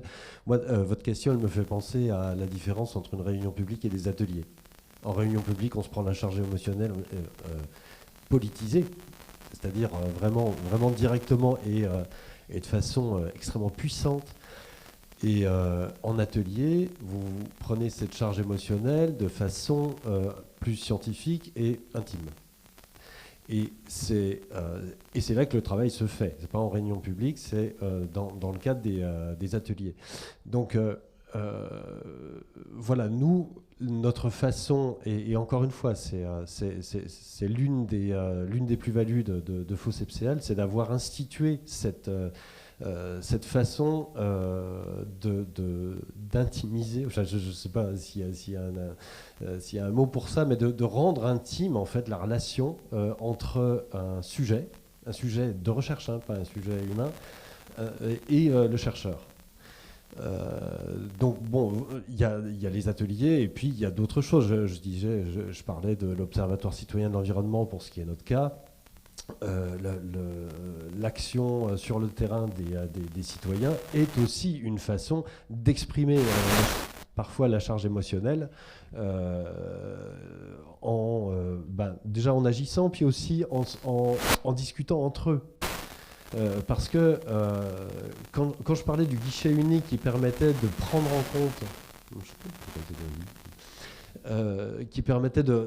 en compte les questions qui parfois et très souvent tombent dans l'oubli, Il y a donc cette nécessité d'exprimer, de se faire écouter, de se faire comprendre, et donc d'échanger. Et il y a cette fonction-là aussi qu'on utilise, c'est-à-dire l'animation d'un réseau de volontaires qui se rencontrent et qui se racontent des choses.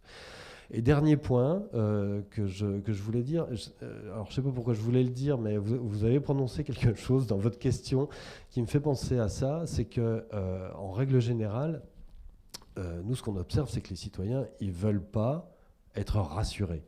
Enfin, c'est fini. Il faut arrêter de rassurer les gens. Ils ne veulent pas ça. Donc, tout ce qu'on leur raconte pour les rassurer, ça crée de l'angoisse. C'est l'effet inverse.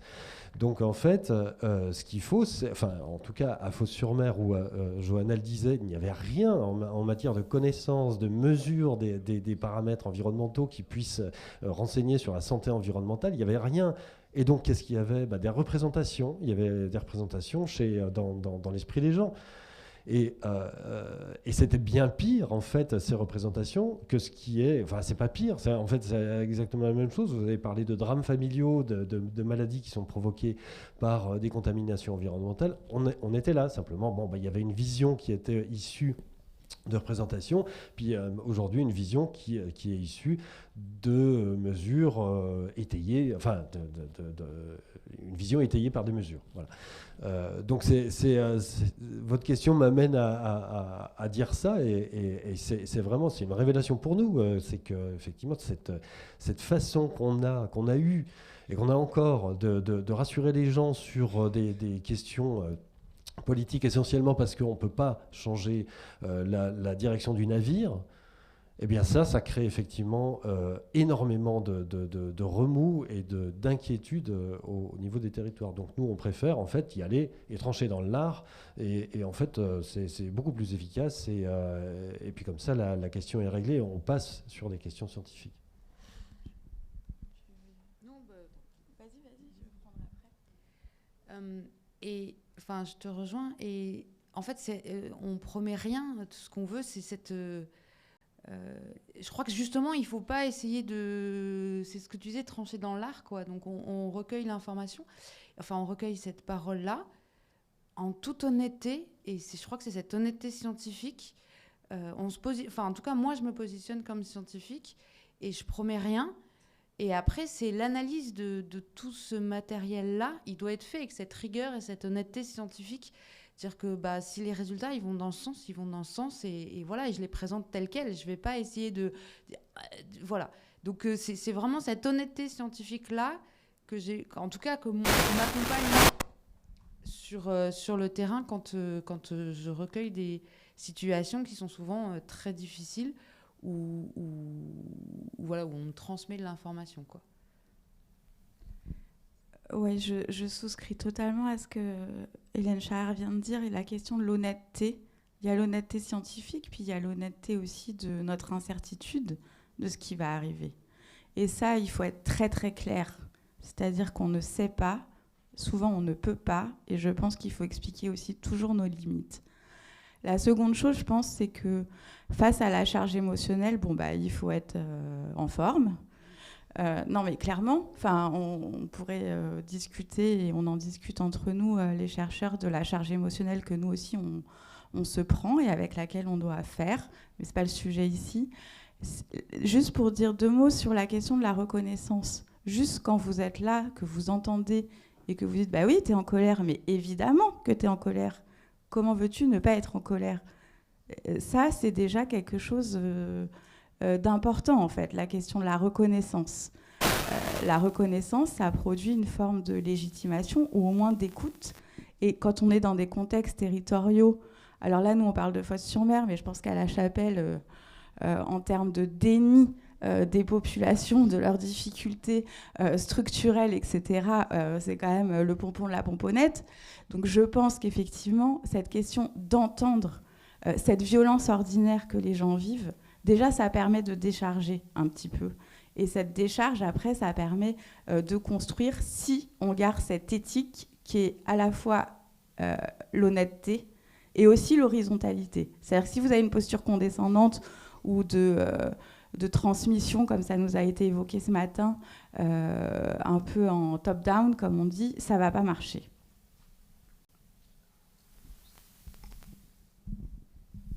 Et ça m'évoque aussi 2 points concernant notre projet à la Griselle, c'est que finalement, nous, la consultation qu'on va mettre en place, elle va pas forcément avoir des répercussions concrètes sur les personnes âgées d'aujourd'hui, puisque le temps que le plan de renouvellement se mette en place, voilà, les personnes seront peut-être plus dans le quartier, ou en tout cas, ça va plus concerner les personnes âgées de demain, on va dire. Et donc, il ne faut pas illusionner les individus qu'on enquête sur ce point-là, de croire que ça va radicalement changer leur quotidien. Et il y a aussi le fait que comme les actions qu'on pourrait préconiser s'intègrent dans un plan de renouvellement du quartier, en fait, il y a certains leviers d'action, mais qui sont assez minces finalement. Donc, il ne faut pas non plus faire croire aux individus que des actions sur leur logement ou sur les transports pourraient être mises en place suite à cette consultation. Donc il y a quelques lignes à bouger, mais pas non plus on va pas révolutionner le quartier.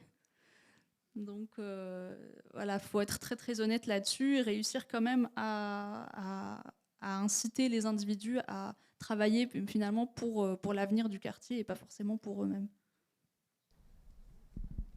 En ce qui nous concerne, à Porte de la Chapelle, un des atouts qu'on avait pour l'enquête, c'est que les enquêteurs, enquêtrices surtout étant des habitants, ils connaissent toutes ces mêmes difficultés. Donc c'est des quartiers, en plus des difficultés qu'on connaît un peu dans la presse, il y a énormément de travaux des personnes qui vont être délogées temporairement ou pas, enfin qui s'inquiètent beaucoup sur où est-ce qu'elles vont se retrouver, quand est-ce qu'elles vont revenir, est-ce qu'elles vont revenir.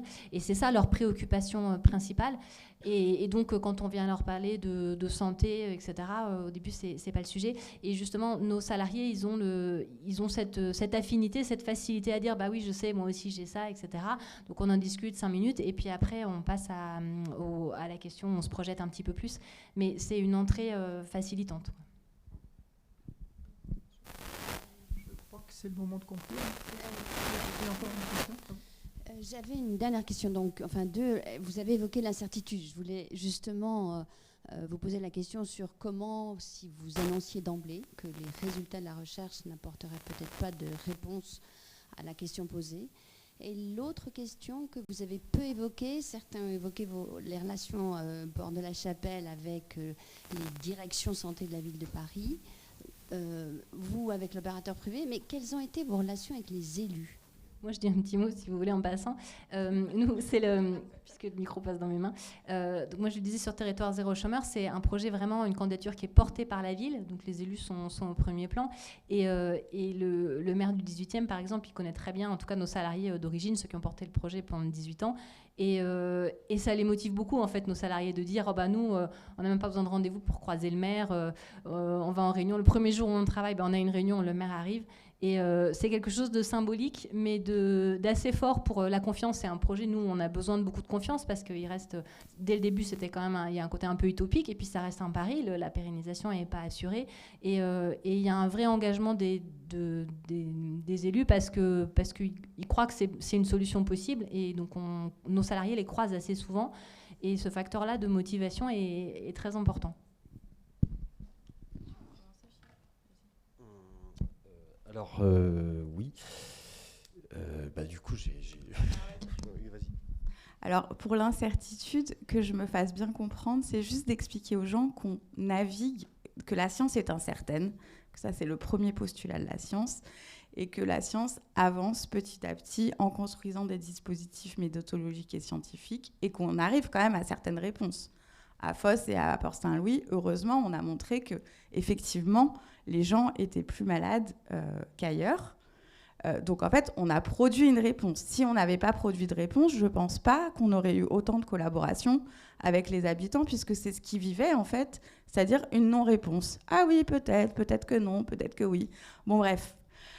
Donc, en fait, quand je dis qu'on navigue en contexte d'incertitude scientifique grande parce qu'on est en contexte industriel, c'est lié à la multiplication des polluants, leur articulation entre eux et le peu de dispositifs méthodologiques qui fait qu'on a peu de réponses. Alors, par rapport à la question des élus et des pouvoirs publics, déjà, il n'y a pas des élus, il y a des individualités et qui sont représentées par des personnes.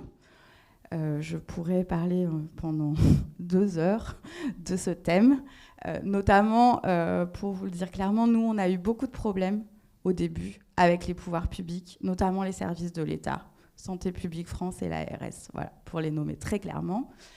Ça va beaucoup mieux, mais il a fallu qu'on fasse nos gammes, qu'on fasse nos preuves, qu'on se positionne dans la conflictualité vis-à-vis d'eux pour qu'on nous entende, puisque nous aussi, on a eu affaire à des formes de volonté de nous invisibiliser ou de nous décrédibiliser, donc ça a été un combat.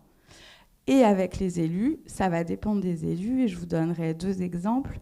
À Port-Saint-Louis, les élus ont été collaboratifs dans le sens où ils nous ont toujours offert une salle de réunion publique, des lieux d'atelier, etc. Mais ils n'ont pas vraiment soutenu la démarche. Par contre, à Fos, le processus a été beaucoup plus intéressant à raconter puisqu'il s'est passé... au départ, le maire, et il avait raison, M. Raymondi, était très sceptique. En tout cas, il était sceptique par rapport à notre démarche et il a voulu vérifier qu'on était vraiment des bons scientifiques. Et il avait raison puisqu'on travaillait sur des sujets très épineux sur sa commune, donc il a vérifié les choses. Au fur et à mesure donc, qu'on a travaillé avec lui, c'est-à-dire à restituer les résultats, la méthodologie, on a fait exactement ce qu'on faisait en atelier avec les élus. Il y a eu une forme de confiance qui s'est créée et à terme une collaboration.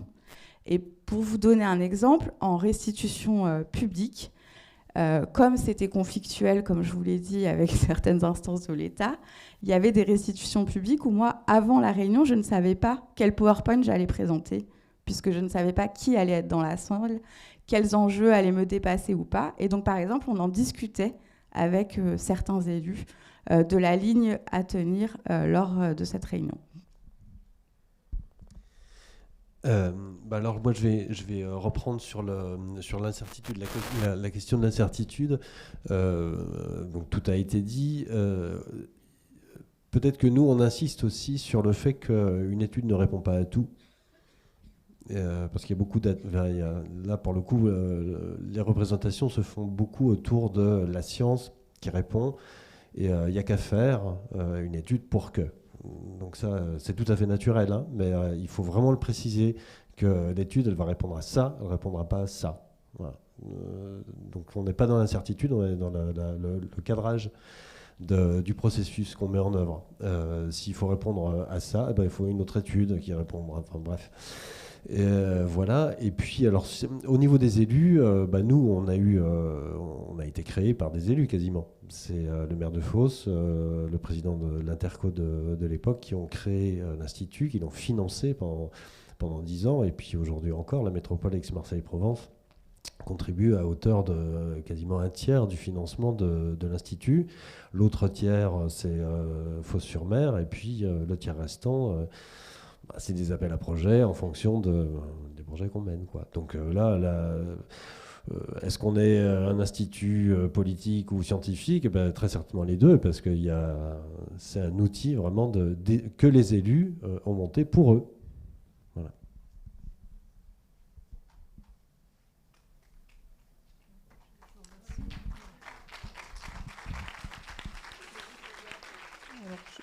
Juste un petit mot de conclusion. Alors, en plus, il ne vient pas de moi. Il est issu d'une publication, merci Rima,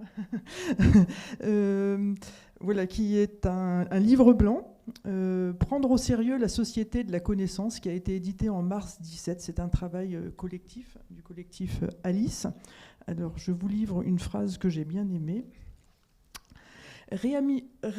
Imaginer les relations science-société constitue un enjeu essentiel dont on saisit toute la difficulté.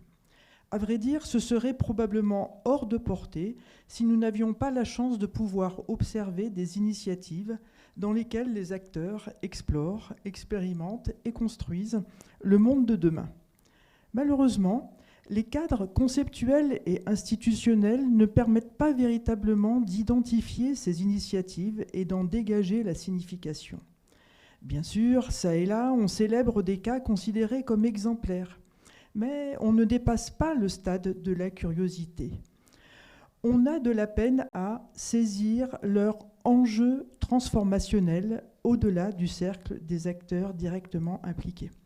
Et c'est pour ça qu'on vous remercie beaucoup d'être venus et d'avoir discuté avec nous de manière à saisir les enjeux transformationnels de ce que vous faites.